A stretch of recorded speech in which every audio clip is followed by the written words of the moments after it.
Let me ask you something. If you walked into a lender's office today and said that you wanted to buy a house, would the lender actually agree with you? Because what buyers think they may qualify for and what the lender says they qualify for are sometimes two completely different numbers. So today we're pulling back the curtain on the mortgage world, and then we actually have our first guest ever on the show, and we're talking about what lenders actually see behind the scenes. The surprises, the mistakes, and the things buyers do that make lenders want to slam their laptop shut. So I'm excited for this one because buyers have a lot of questions about this stuff. Because let's be honest, you can fall in love with a house, but if the numbers don't work, that love story ends real fast. So grab your coffee or something stronger and let's unrake it. Let's do it.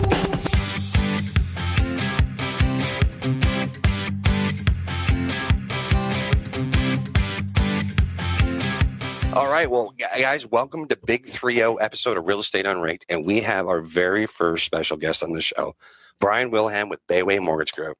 Hi, guys. Hey, Brian. Hi, Brian. Thank you so much for having me. It's an absolute pleasure to have you here with us today. So tell us a little bit about you and kind of give a little bit of background so everybody knows. So high level, I've got almost 30 years experience in the real estate business. I owned and ran a real estate company in Charlotte, North Carolina for a number of years. I've been a lender since 2008. I've had my hand in real estate in some way, shape, or form since I was 18 years old. So there's nothing I haven't seen.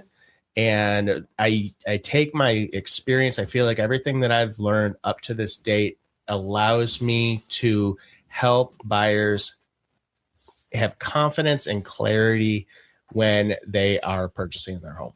That's awesome. I love your story. We've met with you several different times, and you're actually helping the team out with some stuff, which is we're really excited about. Awesome. But I love your energy. I love your history that you talk about. It's really exciting, especially for us too as well. I think you're a true professional in the business, and I feel honored to work alongside with you. Stuff. Same here. Oh, guys, it's amazing that, to be called a professional, especially in our industry. Brian, you got it, buddy. Well, let's jump right into what buyers think and what versus what actually has happened. So, Brian, I'm going to jump in right into this. And what is the biggest misconception buyers have when they come to you thinking that they're ready to buy a house? So it depends. There's three types of buyers. There's the buyer that doesn't think that they have the purchasing power that they actually have. The buyer that thinks they have too much purchasing power. And then there's the buyer that is so well prepared. They've done their research. They are well educated on the process. Maybe they've purchased before, maybe they haven't, but they have all their ducks in a row. And you'll see when we get those clear closes in 4 days, that's typically the buyer that we're working with. But that said, so the buyer that doesn't think they have enough purchasing power, I met with a couple this morning over coffee, and they didn't think they had enough purchasing power because one of the people, she worked part-time, only 20 hours per week, and she didn't have the 2-year history doing it. But when I dug into her partner's income, I found out that he's been in his job for 3 years. He has guaranteed 42 and a half hours per week, plus he's guaranteed 22 hours of overtime per month at time and a half. So what we found is that their household income was $75,000 plus, and because they had very low debt, they would actually be able to afford about a $3,000 a month payment. So I asked them, now, do you guys want a $3,000 a month payment? No. First time home buyers. But they now they know they have the purchasing power, where they thought they might only be able to get a $200,000 house. They could actually get something that actually meets their needs and will support their family's growth in the future. And then there's the buyer that thinks that they have way more purchasing power than they actually do. So I can't imagine. So their expectations are really high. And with a buyer like that, we have to manage expectations, but also we don't want to bruise them, right? Because we want them to move forward in the process, because getting on the equity elevator, the dream of home ownership, it's in most cases in America, it's people's largest asset. Yeah. So, and it increases in value, every 5-10 years, it's going up and up. I mean, That's on average. Of course, over the last few years, it's gone up a lot faster. So with that type of buyer, what we're doing is we're really just showing them, okay, this is the math. This is your income. So I'll start with a front end ratio, which is principal, interest, taxes, and insurance as a portion of their income. So this is what the bank says that you can afford for a mortgage payment without any of your other debt included. And then I show them with their debt to income. So I ask, do you have any of the other normal things that people have? Because I don't want to make it sound like, oh, you got credit card debt. You got $1,000 a month car payment. So I say, do you have any of the normal things that other people have? So credit cards, student loans, car payments. And then they just tell me. And so then I subtract that from their income, divide it by 2 if it's a conventional loan, or divide it by, can't do math right now. That's all right. That's all right. If it's FHA, they could go up to 56% DTI. So I could pretty much tell them without pulling their credit right there how much home they could buy. And then I ask them for permission to move forward if they agree with it. All right. Well, actually, I got another question, and this is actually just for, really us agents. How do you get them to the point to actually sit down with you and visit with you? Because we have those conversations, those candid conversations before that we actually introduce lenders. Yeah. And, where their thought process is, where it is to try to get them to the next step. What is some advice you could give like to us agents to get them to the next step, to actually be able to have them open their eyes a little bit? Yeah, absolutely. So you guys are the number 2 authority when it comes to making a referral. A family member or a friend, a direct relative is there. Like this happened last week while I was in Detroit. I was in the airport. Sorry, guys. I was in the airport, and one of the realtors I was with had made a direct referral to me. So direct referral looks like this. All right. It's a group text message. So you guys put me on the text message, the borrower on the text message. Hey, Brian, this is Mike Smith. He's going to be purchasing a home. I'd really like you to have an opportunity to meet him and talk and, help him solve his problems that he has. And I immediately jump in that text message. Eric, thank you! ! My name is Brian Wilhelm. I'm the mortgage broker that works with Eric. I'd like to learn more about your goals and how I can help you. Please let me know a time where we could spend about 10 to 15 minutes on the phone. Like, it's real short, right? Like, everyone's got 10 to 15 minutes. Right. The only time that I would not be the person, okay, to have that conversation is if dad steps in. Or dad. All right. Or mom steps in. Or crazy Uncle Dave. Uncle Joe, who says, hey, no, you should use my guy. All right. And, we know that it took Uncle Joe 60 days to close his home, but right. We know that, but he's got a guy. He's got a guy. So that one's hard to win. Okay. But for the most part, my conversion rate with that text message is about 97%. That's great. That's amazing. Well, my question for you, Brian, is like, what's something that happens during the mortgage process where buyers are like, wait, nobody told me that? Like, what's a curveball that maybe buyers might expect or don't expect? I think the biggest curveball is, wait, I have to pay for an appraisal. Really? Yeah. That's not what I was expecting. Yeah. Either was I. Wow. I feel like there would have been, I don't know, maybe certain paperwork or. Our process is so streamlined that our borrowers are very well prepared by the time they're making the application, because I've had that initial consultation with them over the phone. So I've set the expectations. I don't do a pre-approval or send a blind application out without first having a conversation. So I'm asking for documents based on their income and their assets. So if they work, let's say you get service level with people. So do you work full time? Yes, I work full time. Right? That's surface level. Yeah. All right. So that's awesome. You work full time. So that's 40 hours per week. Yeah. 40 hours per week. Do you ever, work 39 and a half hours? Mm-hmm. Do you ever clock out early? Is it always 40 hours? So what about 37 hours? Have you had that recently? Have you taken any sick time? Because if they're not documenting a full 40 hours, then that's going to get treated by the lender as variable income, variable hours. Oh, interesting. All right. So then that's going to require more documentation. So now I'm asking for 2 years final pay stubs, 2 years W-2s, all right, and current 30 days pay stubs, because I've got to calculate variable income. So borrowers are pretty well adjusted to the documents that I'm going to ask for. What banks do you bank with? So I ask for 30 days of bank statements for the banks that they bank with. We need W-2s. Oh, by the way, I got to make sure you're not a terrorist. Yeah, that's important. Can you send me a copy of your driver's license? Right. So my letter or my email that I send out is electronic application, which takes about 10 to 15 minutes to fill out. It's no big deal. By the way, if you own multiple properties, please include all of your properties that you own. Okay.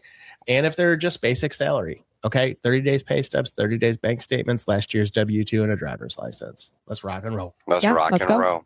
I like it. Well, let's kind of get into the affordability reality. I know we kind of touched base on it briefly just a little while ago, but really talking about affordability is the biggest thing right now with our market. And a lot of buyers are worried about, interest rates and monthly payments. When someone comes to you wanting to buy a house, what's the biggest things that you determine that they can afford?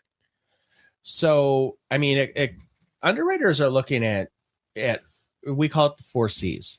So underwriters care about credit, capacity, capital, and collateral.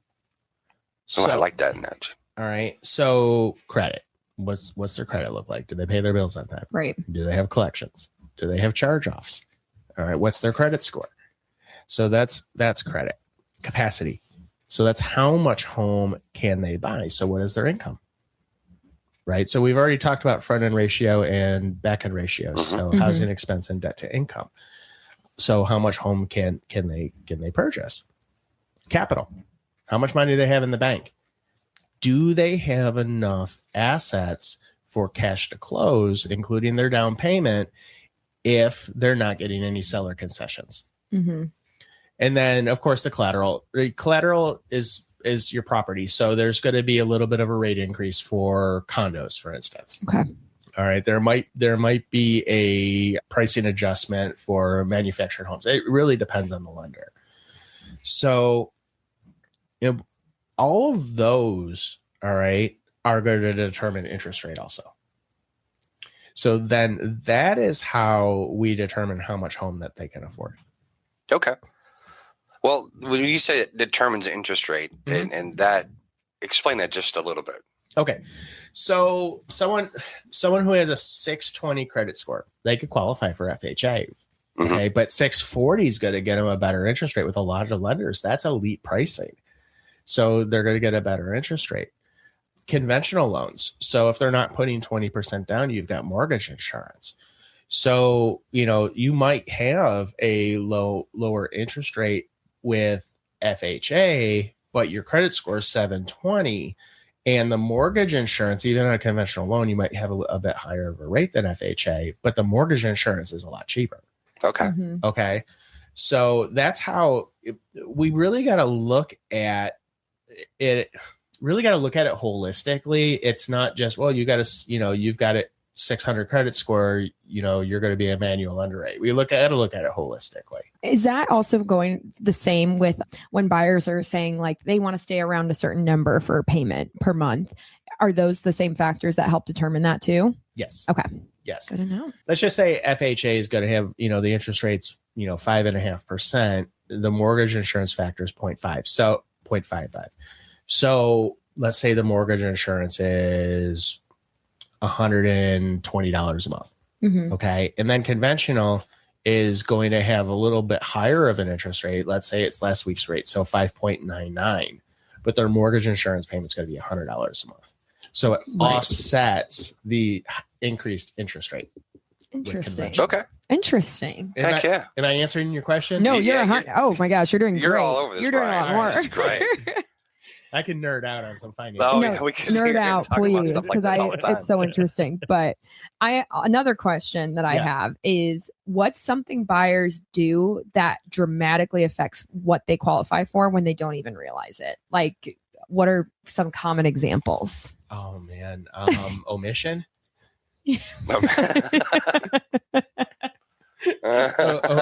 Omission is a lie by another name. Literally. So we're very careful when we're looking at their bank statements to try and find those items that are paid monthly that may not show up on their credit report. So maybe it's a Klarna or an Affirm payment. And I use it. There's nothing wrong with them. I use Affirm. Yeah. Right. Yeah. Yeah. No, everybody uses them. Yeah. A lot of people do. I mean, 0% interest and, pay it in 90 days. Right. And yeah. Right. I mean, just increases your cash flow in the meantime. Exactly. Yeah. So omission tends to really hurt when underwriting or title finds things that we should have known that weren't on the bank statements. So, properties.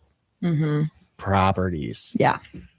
Yeah. Investment properties. Yeah, that they can get tight. Yeah, that they leave off the application because now, all right, so let's say they own an investment property, free and clear. They still have taxes and insurance. For sure. So the taxes and insurance needs to be calculated into their debt to income. So if they were borderline, all right, let's say they were at a 56% DTI on a conventional loan and they were borderline, and we found out that there were additional properties that were flying under the radar because they weren't on their credit report. There wasn't anything on their bank statements. Oh, man. Now underwriting's found it or titles found it. And, we've got to add an additional $500, $600, $700 a month to do the DTI. Like that could hurt. Yeah. For sure. So I super emphasize, please list all your properties. Like everything. Tell me all of it. Eric, didn't you have someone that bought like a car before closing? I did. Oh, nice. I did. I feel like that's Nice. that's a common one. And I feel I like even told them too that you don't do anything. No. Yeah. So yeah, no. Don't do anything drastic while you're going to buy a house, guys. Yeah. That's the main point of this. And disclose everything. Don't lie. My favorite buyers are the ones that call me or text me. Hey, can I buy gas today? Well, those are the ones that are over worried. Those are the good ones. I need milk. Can I How go buy do milk? you respond? Oh my gosh. All right, so Stay we're alive. gonna shake things up a little bit. It is game time.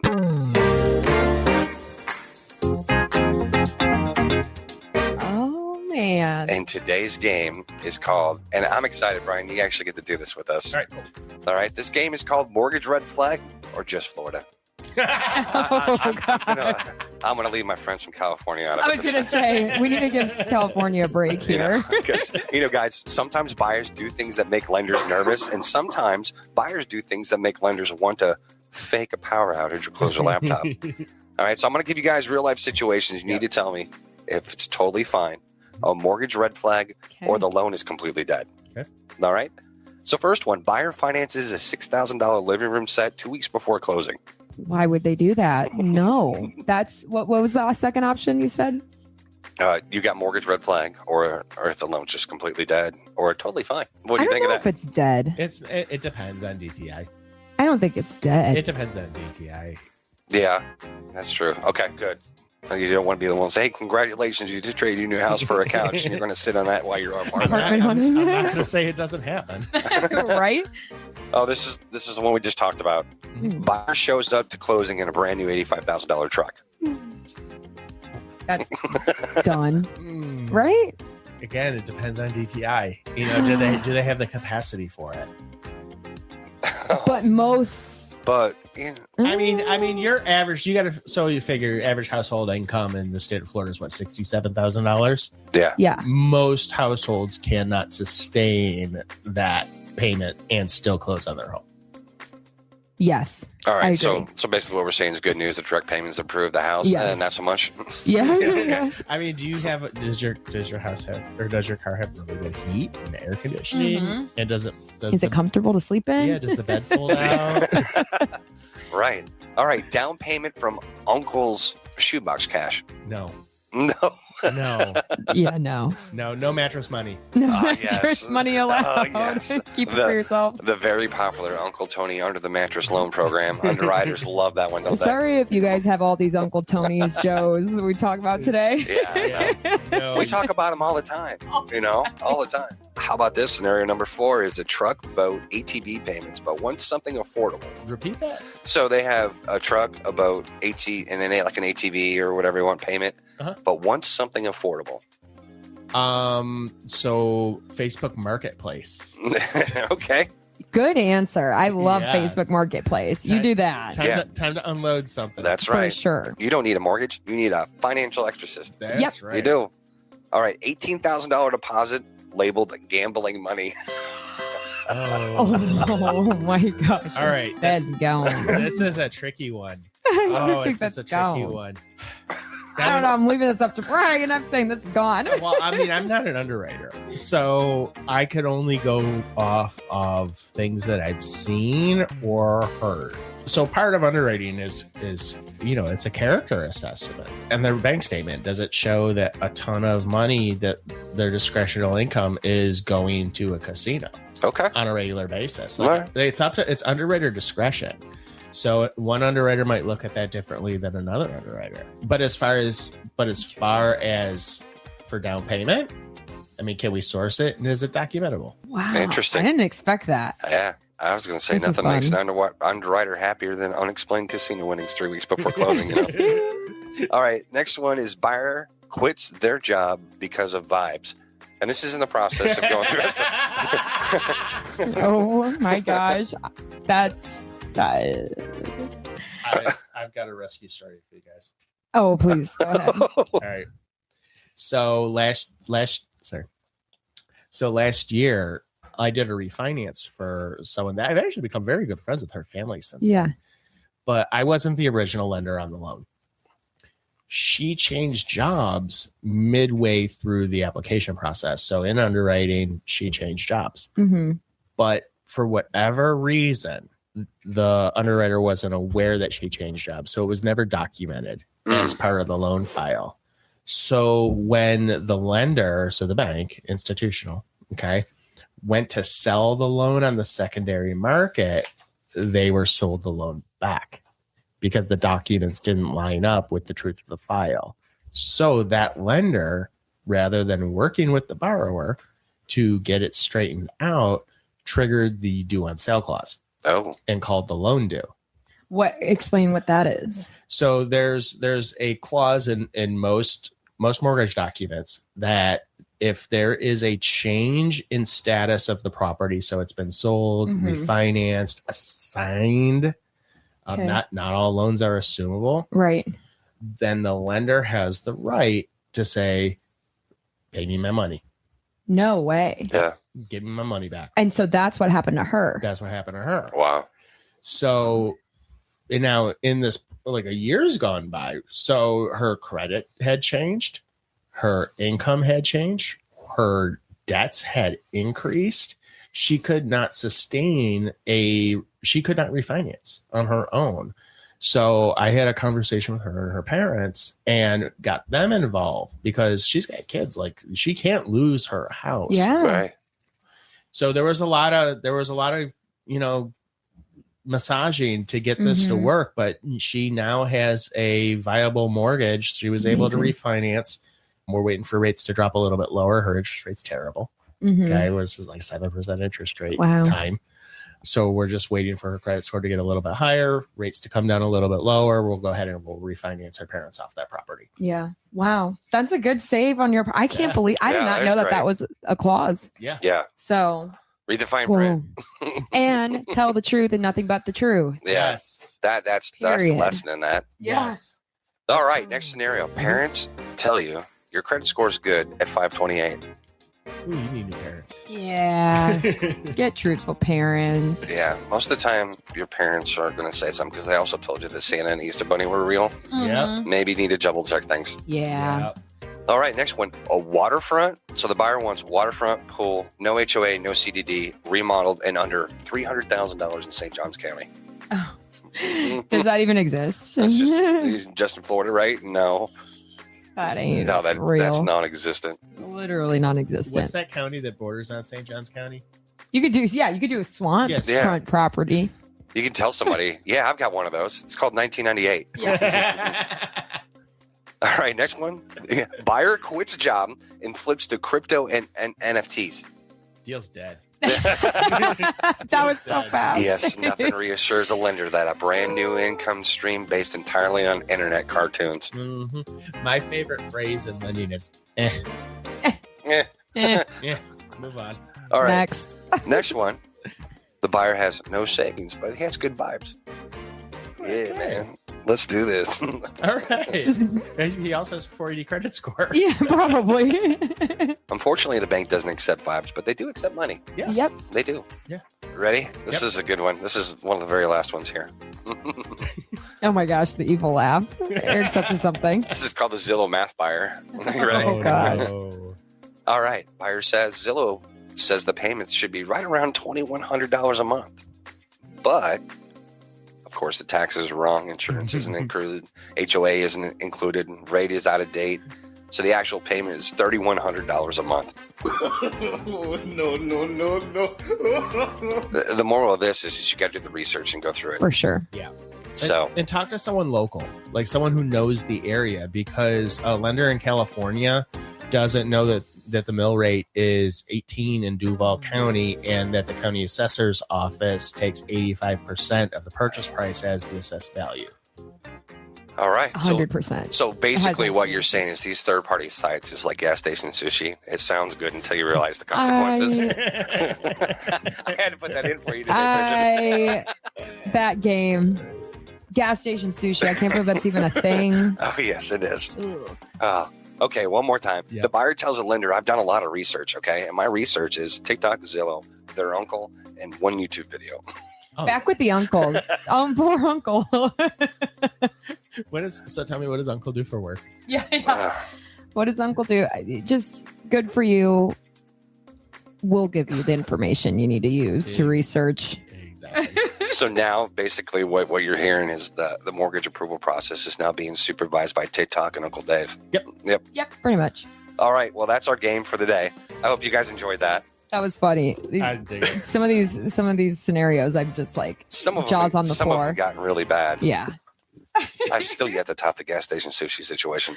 That was really that was a good. good game. I ate my bait once by accident. What did he say? And so I'm thinking like the result is what gas station sushi would be like. Yeah, just Oh like my that. Oh my gosh. Okay. My headphones are starting Oh man. Okay. So things that buyers do that kill their loan. All right. So this should be kind of fun to talk about. Mhm. What are some things that buyers do during the mortgage process that make lenders panic? Goodness. I stumped him. No. Like I'm seeing people's faces right now. Oh. Oh, the ghosts are coming back to haunt me. I've actually heard this before. So we use this business as some kind of our our slush fund. So you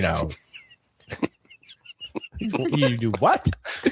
You do okay. So are you employed by the business? Do you have ownership in the company? No. Oh my gosh. Why are you being shady then? Don't say shady stuff. Oh, right. Oh my gosh. We had somebody on our team that was selling a house and their employment was OnlyFans. What? I did No not know way. that. How do you handle that, Brian? I haven't had an OnlyFans You'll have to tell me yet. what happened after this. Oh, I will. Okay. I haven't had an OnlyFans yet. It's interesting, right? Yeah, it is. I mean, if they're filing tax returns. AI is going to zoom in on my face. Like I'm speapless right now. I mean, they their make budget good money was up there. probably. Yeah. Oh, No, they make probably wonderful money. I was just trying how to do. There's been times in this business where I'm like, I need to start an OnlyFans. Yeah, like Yeah, Oh my you know, gosh. I've highly considered feet pics. You know, I need to hear the story after this. Sorry, we can't say it on the podcast. that's okay. We can get as crazy as we need to be. That's so, awesome. which leads into my next question for Brian. Yep. Brian, what is the craziest situation that you've ever seen someone do that almost lost their loan? And mortgage fraud, you're going to lose your loan immediately. Oh, yeah. I don't even play with that. Yeah, absolutely not. I was working with an investor that was really kind of in a desperate situation. It was another rescue loan. They had a hard money loan. That lender was just feeing them to death. They wanted their money. The investor wasn't familiar with the market. They were based out of California, so they didn't really know where they were buying or what they were buying.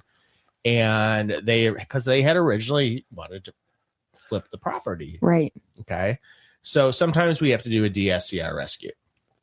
All right. So, but to do that, we need the rent on the property to at least be on a 1-to-1 ratio to what their payment is going to be. So principal, interest, taxes, and insurance. And so this investor created a lease on the property in his wife's name. Ooh. In California. Oh. Yeah. Wait. Yeah. Dude, I'm done with them at that point. Oh. Mhm. So he sent you the information under his wife, like all his wife's information then? So the lease was in his wife's name. Yeah. How could his wife be a renter in the state of Florida when she lives in When California? she lives in California. Right. Yep. Boom. Oh, So the audacity. Why did I think so we see that stuff every now and then, course. but that's a dead loan. That for is. sure. Yeah. No ifs, ands, or buts about that one. That one's ridiculous.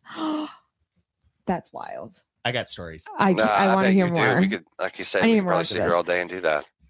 Okay, a question I have then. Yeah. Is there anything buyers should absolutely not do between getting pre-approved and closing? Yeah, don't change your status on anything. I'm pre-approving you based on how much money you have in the bank and your income. So, and your credit. So don't change your status. Keep your bills paid. Pay on time. Set up set up automatic payments so you don't have to worry about it. And you know without a shadow of a doubt that money's getting paid as long as you have money in your bank account. Keep the money in your bank account. Just keep it there. Keep it there. Because that was kind of bleeding me into the next one. Like, what are some things that buyers should actually do, like, I don't know, 6 months before buying a home, just to kind of prepare? I mean, talk to one of us. I always encourage that. Yeah, we'll prepare. I do more preparing people to purchase in the future than I actually do applications, because it's important. Like this couple that I met with this morning, they're getting married in a few months. They're planning on purchasing a home in the next 6 months. So I ran down it with them just like I was doing an application with them. And so here's the thing. So they're paying $1,300 a month for rent. Okay. They want to pay $1,800 a month for a mortgage. So principal, interest, taxes, and insurance. I put in that calculation that I did that there was also a homeowners association because it's Florida. Yeah. Right. There might Bound be, to have one. Yeah. There might be CDD. Like we don't know where they're going. So I added that in the equation. I said, all right, guys, so you're looking at about $200,000 house. Yeah. All right. So here's what I want you to do. I want you to take the additional $500 that you're going to be paying on your mortgage payment, and I want you to start putting that into a savings account every month. Okay. All right. Get used to making the extra payment by saving the money. And guess what they're also doing? They're tricking themselves into a down payment. Yeah. Oh, yeah. That's smart. That's real smart. So everyone's situation is going to be different. Right.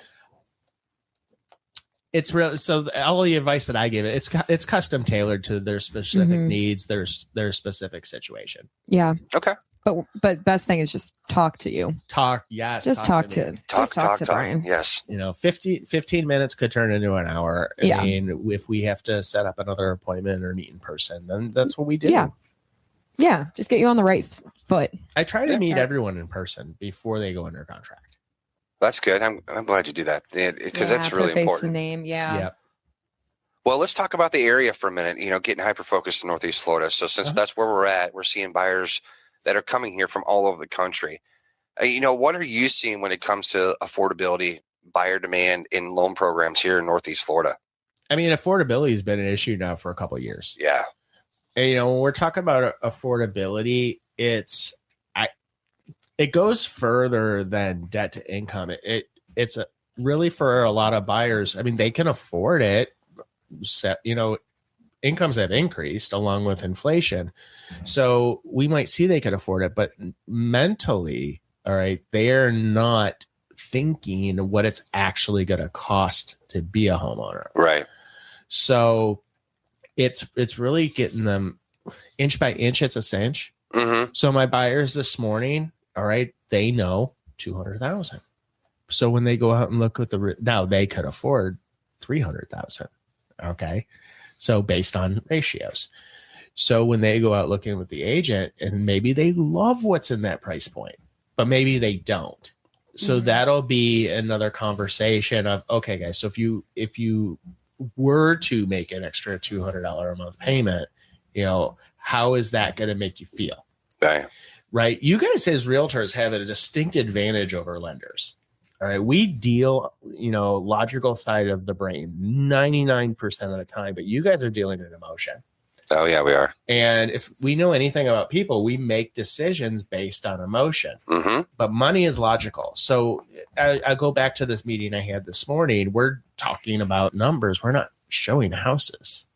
Okay. It's black and white. This is what I believe at this moment. This is what I feel I can afford. People will spend more if the value exceeds their expectations. Right. Exactly. So that's a distinct advantage that you guys have as realtors. Well, good. Is there programs right now for those buyers to kind of get them to the next edge that people don't even realize exist that could help them get into a home, like FHA, VA, first time home buyers? Is there any other programs besides the norm? Down payment assistance programs, and there's tons of them. Hometown Heroes, which is a silent second, as you guys know, but it doesn't take into account that second payment, 0% interest. So it doesn't count that payment in their DTI. There's other programs out there that when you're getting into down payment assistance, so what the underwriters are looking at is the risk profile. No down payment means higher risk. So the underwriting criteria is going to get a little bit more stringent. Mm-hmm. All right. Interest rates are going to go up with a lot of down payment assistance programs. And sometimes that increased interest rate is going to offset the down payment. Okay. Right. So the monthly payment goes up. Okay? I always tell all my buyers that they're preliminarily looking at this, like, hey, there's a plethora of different programs out there. Yeah. More than that's getting advertised, more that's talked about. The best thing to do is to sit down with the lender and go over that. There's no cost to it. They want to help you out just as much as I do. So let's just sit down and talk to them. Yeah. You don't know until you know. Exactly. And I would rather have you have the education to make the best decision that you can. Because really, people have that buyer's remorse when they don't know and just jump into things. Yes, you're right. We're on the emotional side of things. But if we can educate them a little bit, absolutely, so they feel like they're making the decision and they're making the best logical decision for what their lifestyle needs at the moment, they're not going to have that 2-3 months down the road where they're going, oh, God, I can't believe I did this. Because numbers are numbers. Right. It really is. So, I mean, we're not the ones that we don't have to stroke that check every month. No. They do. Right. But, one of the biggest takeaways from today is this. Buying a home just isn't about finding the perfect kitchen, the perfect backyard, or the perfect neighborhood. It's about understanding the numbers behind the dream. And that's where having the right team around you really matters right now. It really does, because a lot of buyers think they need everything figured out before they talk to someone. But the truth is, the earlier you talk to a lender and a realtor, the easier the entire process becomes. You'll get your plan down, you understand your options, and you avoid the mistakes that can slow things down for you. Yep. And honestly, buyers are closer to be ready than they really truly think. And Brian, I'm sure you've seen that a lot. Sometimes it's just a matter of making a few small adjustments, making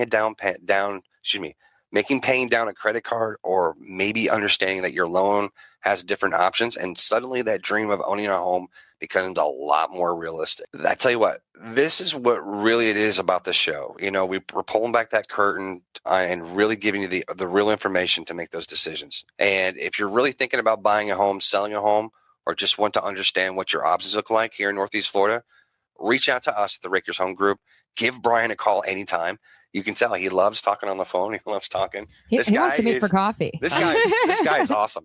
He's great. And if you got questions about the market, the mortgage, or anything real estate, shoot us a message, drop a comment, follow us on social media, or give us a call. We're always happy to help. Until next time, guys, keep learning, keep asking questions, and we're all going to keep unraking this real estate thing together. So talk to you next week. See you guys later. Thanks for having me.